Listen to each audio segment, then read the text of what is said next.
Mediterranean Sea, but has a famous history because Napoleon Bonaparte was from Corsica, and he actually became emperor.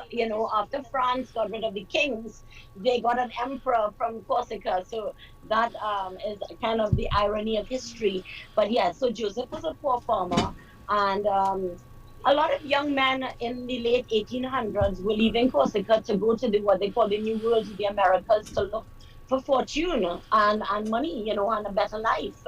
And he was one of them. He left very young, at about 16, 17, they say, and with, a few French francs in his pocket.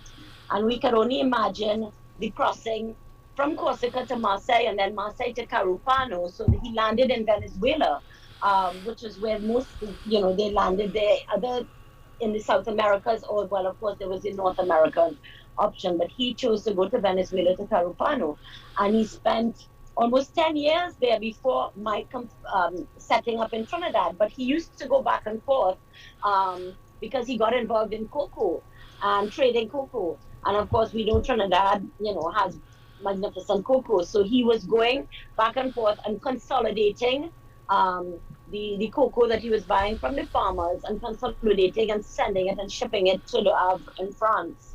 So that was the reason why he came. You would have thought that as a farmer coming to this part of the world, that he would involve himself actually farming, but what he was doing was trading the farmed goods between Trinidad and Tobago and Venezuela, and ultimately the other continent. That is interesting.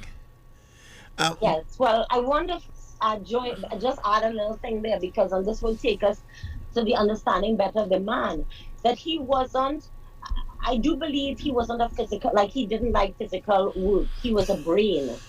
He was a self-taught man. He taught himself, he spoke 5 languages. He was a brilliant mathematician and a brilliant businessman. So I think he felt out of sorts in his family. This is my, imagination. I think he felt like, he didn't belong, because he was an intellectual. He loved to read and so on. And they had no time for that. As farmers, they work hard. They get up early in the morning, it's hard work. And I think he wasn't cut out for that. so he just made his way to where he felt that he had a bent towards that kind of activity. And so what caused him to make Trinidad and Tobago his base? Well, I do think love, because we found letters dating from 1907 that he wrote in Italian to Cecilia Olivieri. So the Olivieris were another Corsican family living in Trinidad, but Cecilia had come different from Joseph. She had come at the age of 7, 8 with her parents. So they had migrated here, but as a family. And they were involved in real estate. They had quite a bit of property. And he actually stayed in their boarding house every time he came to visit Trinidad. And he took up, they fell in love. And he used to write beautiful letters. So just let me describe Joseph to you. Joseph was 4'8", red hair, so short with red hair, so not very attractive. And or the standard, because it's strange, because when I look at his photos now, I'm like telling my mother, who kept telling me, your great grandfather, he was an ugly short man. I always tell her, but I don't find he's ugly, I don't know about short, you're already telling the pictures, but I find he had a look, and he obviously swept Cecilia off his feet. And his granddaughter asked her grandmother one day. She said, "Granny Cecilia, why did you marry Joseph? He was unattractive." And she said, "Listen, he wrote the most beautiful letters." To quote David Rudder, lyrics to make a politician cringe. And a woman's belly turned to jelly. So this guy could speak several languages, and so he communicated with this lovely lady, and they decided to settle in Trinidad, and therefore he got into trading. Where did he establish his first business? Before that, how did he get into business? Because from the book, I'm reading that he was involved with Salvatore Scott as one of the businesses that he had. Yes. Well, right. So, in fact, what happened is when he got married in 1910 with Cecilia. So, he'd already been in the New World, if you want to call it, for 10 years. So, when they married and decided to establish in Port of Spain, well, obviously, he was still trading in his cocoa. But what happened that really made the big difference was this dry goods store at the corner of Marine Square and Frederick Street came up for sale, was in actually in bankruptcy, and he smelt a good business, like from all through his life. Like he's a man that invested in Sony in the 1940s. Like he Wow. did that. So this is he really had intuition for commerce and business. So he saw the opportunity, and it was called. So first it was called Wilson and Sons, and so he and got borrowed money. He actually went to New York. The story is in the book. Yes. To Grace Kennedy, and he sat in front of the office and said, because they didn't want to give him the loan, because they said, "Who are you? Like why would we give you a loan?" And he sat, and his persistence paid off, and he got the loan. Mm-hmm. In that first year of operations, this is 1911, 1912, he made $200,000 in profit. Whoa. So imagine at the time what that represents. That's almost $2 million, with Yes. inflation and Yes. so on. So he was successful from day one because his work ethic was, out of the park. Like he was a worker. Like that was his life. He loved to work. He was diligent. He was, super efficient, super professional at what he did, and very thorough. And he had a way of surrounding himself with very, trustworthy people. Nice. So that building on the corner, which Chris would not know, where Marine Square is. Marine Square is Independence Square. Okay. So the corner. I know, but you understand how we don't know our history. Yes. How our youth don't even know that it was called Marine Square, Yeah. and they had a statue of Cipriani there. Like these are things that we need to teach. Yes, absolutely. Absolutely. So he spotted this business opportunity where he felt that this thing could happen, and he proved that it could happen because he convinced the investors to lend him the money. How much money was that at that point? I can't remember, but it wasn't, I can't remember exactly. I'm not sure if it's in the book. I think my uncles know. I'll have to ask them, but I don't know the exact amount. It sounds as But I though. know that it wasn't a huge amount, because of course it was a business in disarray. It was a business in bankruptcy. And what he did is he revitalized it. So he started like a commerce, a trading store. Yes. So it went from Wilson and Sons to Salvatori Scott and Sons. Right. And so that's how it evolved during those from 1911 into, that store Salvatori's was there and until it burned down in 1958. Yeah. So if you think from 1911 to 1958, that's over 40 years. It really shaped the downtown Port of Spain. Yes, the landscape of downtown. Yeah. The landscape, exactly. And I would love if you have any listeners who remember going there, like recently I was talking with Mrs. Montano, Lady Montano, Marshall's son. Yes. Marshall's mother. And she was telling me she remembers going with her mother, was a seamstress, and going to shop at Salvatori's. And she remembers upstairs with all the cloth and all that. And we worked it out. She must have been 7 or 8. Wow. So she was born in 1950, and the shop burnt in 1958. So she must have been 7 or 8, and she has vivid memories of the lift. And it's interesting because my uncles too talked to me about this lift. Obviously, the lift was a thing. It was a big thing. It was a big thing. I think I know somebody who worked in that store, I think I know somebody. I'll check and I'll call you and tell you, because I think I know somebody. But so that's definitely, to your listeners, if anybody has any stories, please reach out. Yes. Hear them. Yes. Now this was a fixture. This was a landmark in Port of Spain on the corner of Frederick Street and Marine, now called Independence Square. And it was a trading store, but there were some signature things about that store. there were some things that he did as a trader that set him apart from some of the other stores in Port of Spain and in the Mhm. Caribbean. Talk to us about that. Well, one of them was the bespoke tailoring. So, like, you can go there and get a suit made in like less than 24 hours. So, remember, people used to arrive in Port of Spain by boat. There's no airline, like, Yeah. so everybody arrived on the port. And from the port, where would they go? Well, downtown. So, and Salvatori's was the place to stop in if you wanted to get a suit made and you had a big meeting or so on. And then, of course, he he carried a lot of because of the French background, a lot of finery, a lot of perfumes, a lot of toys. Apparently, I hear the toy section was fantastic. Mhm. Uh-huh. And and the style of merchandising in that the department store mentality was introduced and mentored by him. Is that so? Yes, exactly. So his competition was like Woolworth, but of course, Salvatore's really had that Caribbean flair about it. I mean, at the time of the fire, there were 200 employees working in the business. That's a lot. That's a lot. That's a lot. So he was a major employer also. Yes. Now, Yes. at that point, where did he live? So he lived from 1911 to 1920s when he bought Millefleur. So for the first 10 years of his marriage, he actually lived Lord Harris Square in a property on Lord Harris Square. I don't know if, people who Around know Port of Spain would know Lord Harris Square, but it's a really quaint square.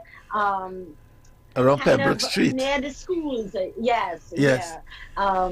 It's not far from the jail, but also like I think St. Joseph Convent nearby. So a few Yes. of these schools, Yes. the prestige schools are nearby. So Lord Harris Square they lived, and then as he was growing in prestige, because not only was he focusing on his commerce business, he also wanted to become famous. He wanted to be somebody. So he worked very hard to be appointed the consul of Italy. I think it was in 1917 that he was appointed the consul of Italy. That means representing Italian interests in Trinidad and Tobago. Yes. And then, of course, if you're doing that, you need a house to live up to your stature. So again, an opportunity came up where Millefleur was also the owners were in financial difficulties, and he sees the opportunity to buy it and help them out. And yes, and he and Cecilia moved in there with their children. I And have they lived there from 1920 all the way to Cecilia's death. Cecilia died like in 1969. wow. Now I've had the opportunity to visit Millefleur twice in my life. And I find that is one of the more grand structures in the country, as a space where you're really proud to have some kind of association with a property like that. Were you able to go and visit and hang out and be in Millefleur as a young child and so? Yes, so actually, so as I said, my great grandmother, she passed in 1969. I was born in 1962. So I had 7 years. My mother used to go and visit her regularly and play piano for her. She loved piano. And she also was very proud of her hair. So my mom used to go and wash her hair. And as children, my sister and I remember very well playing in the house. I remember jumping up and down the steps and falling on the steps and hurting my wrist. I remember that specific incident. So yes, I do have memories of the house. Of course, for us it was a whole kind of. It's not like we didn't really like to go there. Well, remember my grandmother would have been in her late 80s and she was bedridden. Yeah. So at 4 and 5 you don't appreciate that your elders Yeah. and so on. So but at the same time I'm so glad we went. I'm so glad my mother made us go. Often we don't understand why parents do things and we begrudge them until later on we realize, oh, that was such a good decision. Yeah. I visited to see the exhibition of photographs Mhm. of Joseph Salvatori, and I've noticed one with him in military uniform and medals and so on. Could you talk to us about his involvement in the military? Yes, so he actually didn't participate in the war, but what he did, he was one of the biggest financiers to the Free French movement. So the Free French movement was founded by General de Gaulle during the Second World War. Yeah, Charles de Gaulle. Um, yeah, Charles de Gaulle, who was a personal friend actually. And what Hello. Joseph did was he sent a lot of money because, of course, he wanted to take back. I mean, he didn't like the Germans at all, and he definitely wanted to take back France for the French. So he sent a lot of money, and due to that, he was awarded those medals. We actually, well, I think there's one photo where they showcase all the medals. So we actually have a picture with all his medals, and he Yes. loved to dress up in full regalia, I call it, with all the medals and show off. I think he was a bit of a show off. I feel that from what I see from the photos and what I've been described. I think he was a very proud man. Actually, my mother told me, and I find this phenomenal because think about it. Think about Trinidad and Tobago back in the 40s, no air conditioning, and he was dressed in a three-piece suit all the time, all the time. She says she never saw her grandfather dressed down, like, in a white beater and a pant, short pant. No, never. He was always dressed to the nines. Well, if you have a store that produces bespoke suits, I mean, I see hey, the point. Yes. Why not? Yes. He was promoting his too. his brand. You just did that. You take something there. Yes, of course, he was promoting his clothes. Absolutely. That's why, designers dress in their clothes. He was promoting his clothes. I'm telling you, I looked at the photographs and I saw him as a very stately kind of person. Yes. I'm very proud. And now that you've said that, it seems to me that we should claim as Trinidadians that we supported the Free French movement. Yes, because we should. that is Definitely. significant to even the It is. present day France. Yes, and because after that, after the gold pulled he was invited to the Elysee Palace for tea. Like when he went to France, it was like he was invited to the palace for tea to meet the French president. Like normal, I mean, yeah, like normal, like who does that? After the fire, Lord. and the store was burnt and so on, the next move was to establish the Salvatori building that we had up to recently, with all the blue louvers in the front and so. And what kind of activity existed at that time in the building? So it was mainly offices and banks. I think Barclays Bank was there. Yes, on the ground floor. Different government offices, yeah. And then they had some stores also.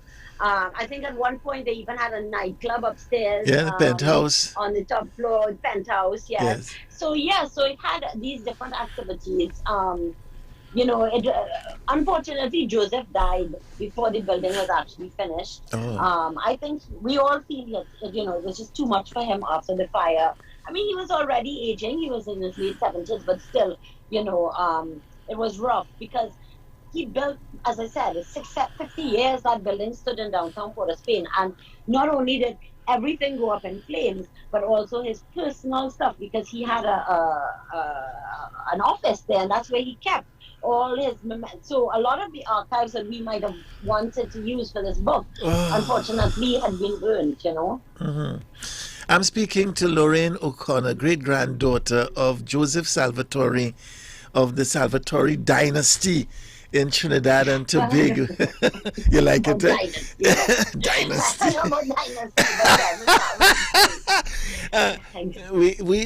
We can take your calls if you wish to call us.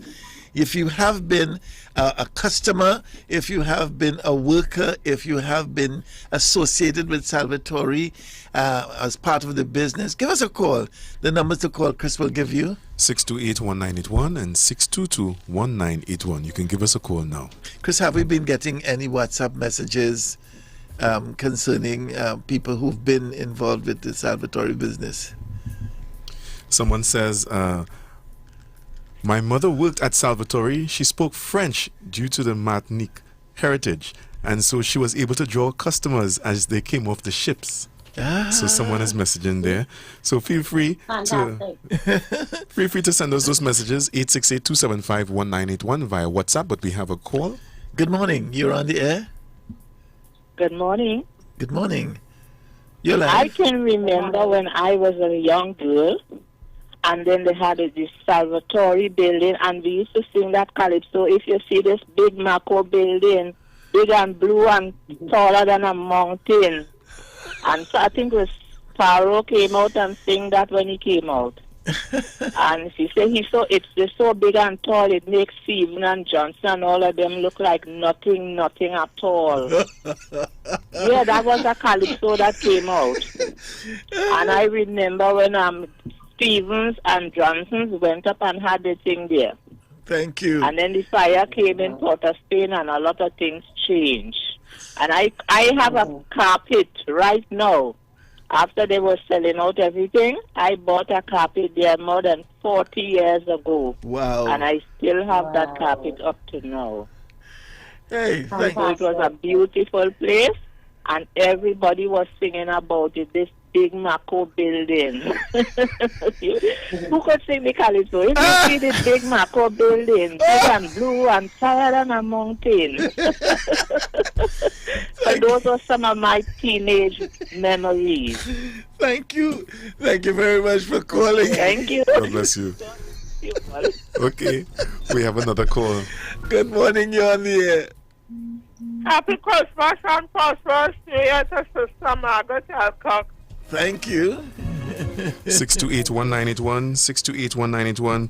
You can also send those messages 868-275-1981. You can message us via WhatsApp. Only in Trinidad and Tobago you will find someone saying big Marco building. And if you go to the French, Marco is not necessarily something that you relate to something big. No, exactly. I love it. Yes, but there was also a Lord Melody Calypso talking about the fire, saying everybody in town know who burned down Salvatori's, actually I found it, somebody shared it with me on Smithsonian, Lord Melody. So it's interesting that the Calypsos, yes, I mean, I know they wanted Sparrow sang, I have that. I think that one is actually in the book. But if we're talking about Calypsos, I'll give you all another piece of history. So the original Gene and Dinah was actually a jingle that Sparrow brought to the store for and to Salvatori's, was a jingle for Salvatori's, and Sparrow brought it there, and they wanted a spit and spit, I'm sure, at the time, but they weren't into that. They didn't understand that, and they told him no. They rejected. Imagine, they rejected Gene and Dinah. So I'm also a music producer. I work in the music industry, and that, of course, really upset me. How they all have done that? We have some callers on the line. Good morning. Hello, you're on. Good morning. Yeah, I remember going. 628-1981, 628-1981. You can also send us a message via WhatsApp as well. Now, was Mr. Salvatori approached by any of the Calypsonians to support their work as producing their music for them?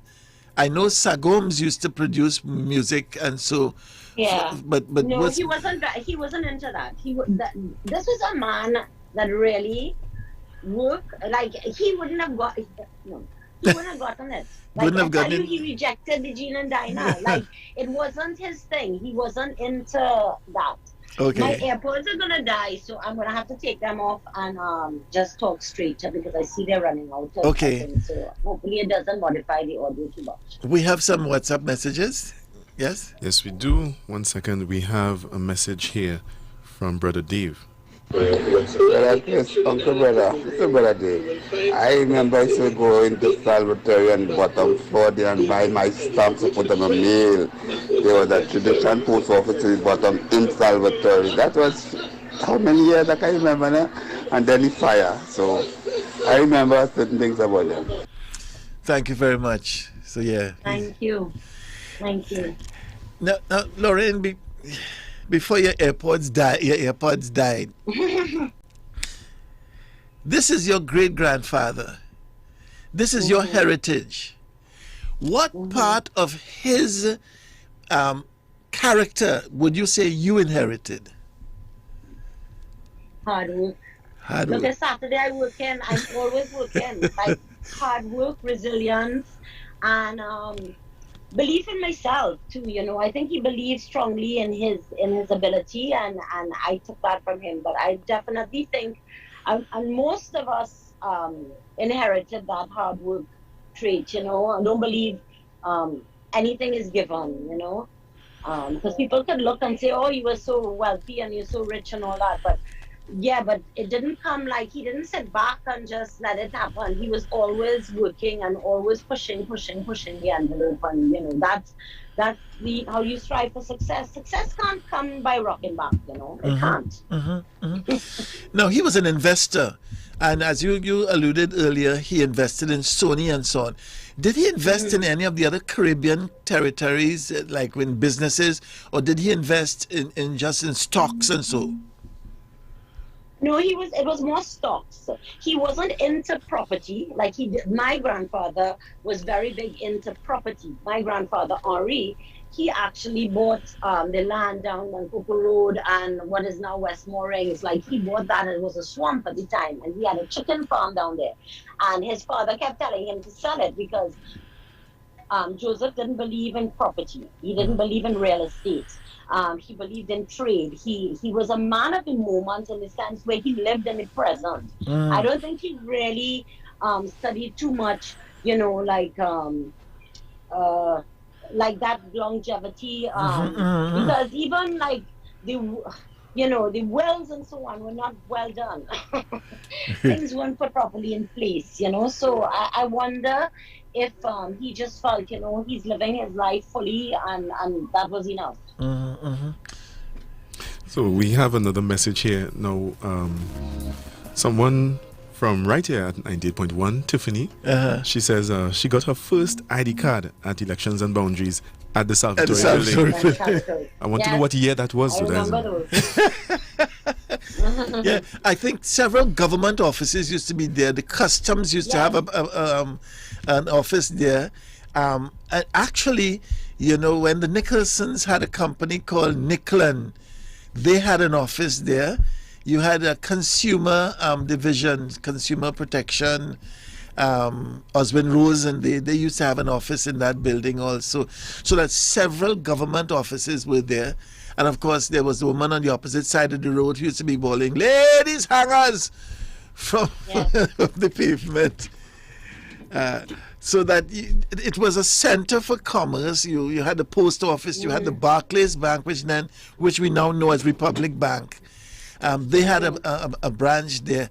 I suspect that even the sister of Denise Plummer used to work in that bank downstairs in that Salvatori building. We have a caller on the line. Good morning. Hi, good morning. Good morning. I wish I had more to say on this, but I was born in 1957, but I grew up knowing my mother to be an employee of the Ministry of Industry and Commerce for years. I think it's either on the 5th or the 6th floor of Salvatori building. And that's how that's how I came to know the edifice. And it was such a sad day when I learned that they were going to tear down that building. Yes. But I am grateful for this program, for this true legacy, hearing the history of this building. This is really, really enlightening and enriching this morning. And I want to thank you, Uncle Brother, for this series that you have implemented. I think this is wonderful, and it has really piqued my interest in things that I didn't realize that I would have had an interest in. So I just want to say thank you, and thank you to Mr. Bonner for being such an eloquent speaker this morning. Thank you. Thank you very much. Bless you. Thank you so much. Thank you. Lorraine, I know that it. you did the book. The book was done by a company called, is it Plantains? Plantain. Tell us about Plantain. I've never heard about that company until I saw your book. Well, I know because they work behind the scenes a lot, and it's really through word of mouth that I met them. A friend of mine did a book. Most of what they do is private. It's like for families. So basically, they do genealogical research into families, and they come up with different types of books, different stories. If you go on their website, plantain.me, you'll see it's really fascinating, the stories that they've told, the stories that they're telling. And I really wanted to know more about Joseph. What happened is when my grandfather passed, he was over 90, and I, as the eldest granddaughter, was given the task to go through all his stuff in his room, especially like his photos and his letters and so on. And doing so, I found like these masterpieces. I found the letter exactly that Joseph wrote to Cecilia in 1907. I found the original letter. Like, wow, mind blowing, handwriting and all of that. So it really piqued my interest, which is already piqued. Of course, I was already, into this. And I just wanted to know more. And when I met Plantain, I was like, these are the ideal people to help me research the story. I could have done it on my own, but I really wanted it to be more. And so they took it upon themselves. Well, we commissioned them, and of course, you pay for it. It's not a free service. Right. And they did the book. At first, we did the book as a private edition for the family, and because it was so interesting, and everybody who saw it in the family, especially my children who are all in their 20s, were like, "Mom, you need to this is the story to tell, because I'm also a filmmaker." So they were like, "If you're doing films, Mom, this is the film you have to make." So I decided, let's make it public. Let's make the book commercial, because I wanted to get more stories, and that is exactly what is happening by through these kind of programs where people are calling in and sharing their moments there. We had somebody write us and share a letter of recommendation that Joseph did for their great grandfather dating from the 1937. So those are the kind, and she shared the letter. And there's Joseph's signature and everything, So this is the kind of things that I want to get. I'm a history buff. I love history. I love historical novels. I love biographies. So, why not start with my own family? Well, I purchased a copy of the book, and I think it's available to the public at bookstores in Trinidad and Tobago. Both the hard copy and the soft copy of the book, they are available in the stores. So I would recommend, it's good reading, it's good history, and I would recommend that you acquire it to the public of Trinidad and Tobago. Please go out there and get it. But we have some messages. We have Facebook people. Exactly. I was now going to our Facebook live stream, and you can catch us on FBN TV and on Facebook as well. Anna Roger Guerra says, Salvatori Building was our first mall back then. What we know as malls today, Salvatori Building was that for us back then. Wendy Hazelholder says she believes that licensing used to have an office in there as well. Beatrice Stewart, and so many people are listening, and they're just enjoying the trip down memory lane. On the corner of Henry Street, and Independence Square, in the Salvatori Building, was a restaurant called Texas Style. A Texas, and they used to wear the hats and so on, and very lovely restaurant used to be on the corner right there. Someone else says, good morning to you all. I had the pleasure of working at, is it Millfleur? Millfleur, as a security officer, enjoying the program. Actually, thank you. Someone says, yes, there's a calypso that relates to the history of Salvatori Building. I almost want to lament when I pass and see a mere car park. Yeah. I wish someone can coax the... Oh my gosh, I just got goosebumps. Can you imagine a car park called Salvatori? Take off the name. Remove the name and call it whatever car park, but don't call, 70 years of history, reduce the car park, and not even a nice car park. Have you tried to park your car inside of there? I have. The person continues, I wish someone can coax the mayor of Port of Spain to maintain one of Port of Spain's landmarks, a memorial office, some building, but continue the name. It should not just vanish like that. Well, we do have the trust Oh, now, thank you you. know, but I think one of the bane of our existence as Trinidadians is the fact that we do not pursue the preservation of our heritage as vigorously as some other countries. And we've lost so much. Absolutely. We've lost so much. Kim from Belmont is agreeing with you. She says a mere car park, you know, such an awesome landmark, reduced to a mere car park. We have some callers. Oops, we lost that call. You can try us again, 628-1981, 628-1981. Someone wants to know the title of the book again. The title of the book. What? Listen, I can't speak that kind of language. And Lorraine, so tell me what's the title of the book. It's Salvatori in Corsu at Trinidad. And it means the Corsican in Trinidad in Corsican. So Salvatori in Corsu at Trinidad. You could just say Salvatori if not, and you'll find it as well. And we have it online too. So if you have international people listening from overseas, you can go on Plantain's website or National Trust website and you can order it online. The National Trust of And Trinidad and everywhere in the Tobago. world. The National Trust of Trinidad and Tobago online. Yes. You can check it there. You can get the book. Excellent, excellent. Go again. Someone says, hi, good morning. I'm Alicia. My great uncle, Libert Lando, was one of the people that designed the building. No. Fantastic. So you're getting some history, a lot of history.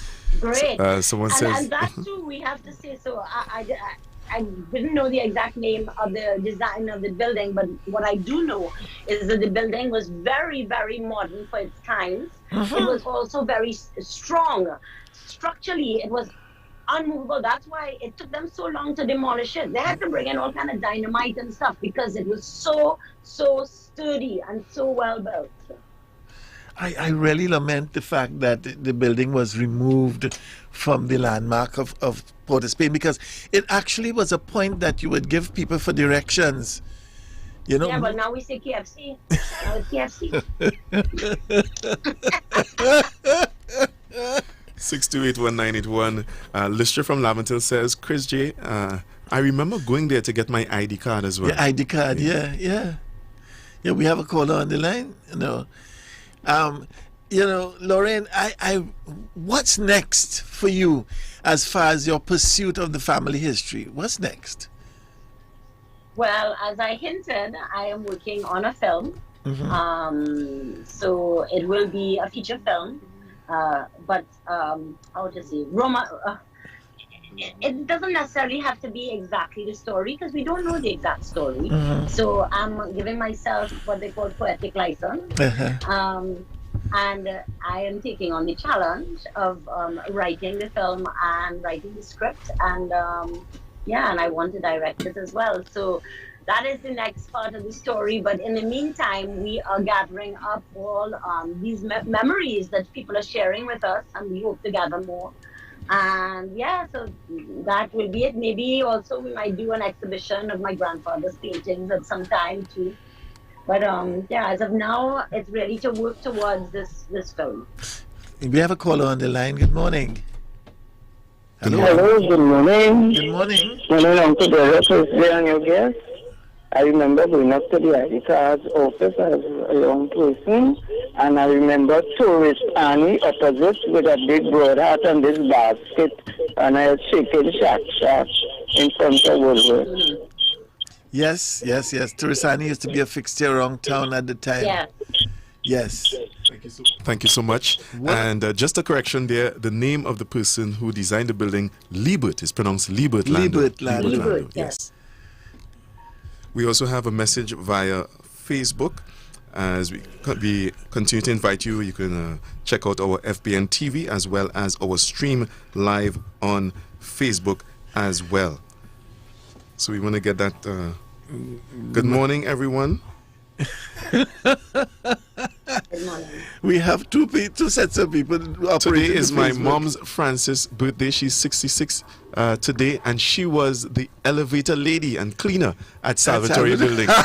So good morning to Frances, and happy birthday to you. Good 66 morning. years old today. Happy birthday, ma'am. Oh, I'm touched.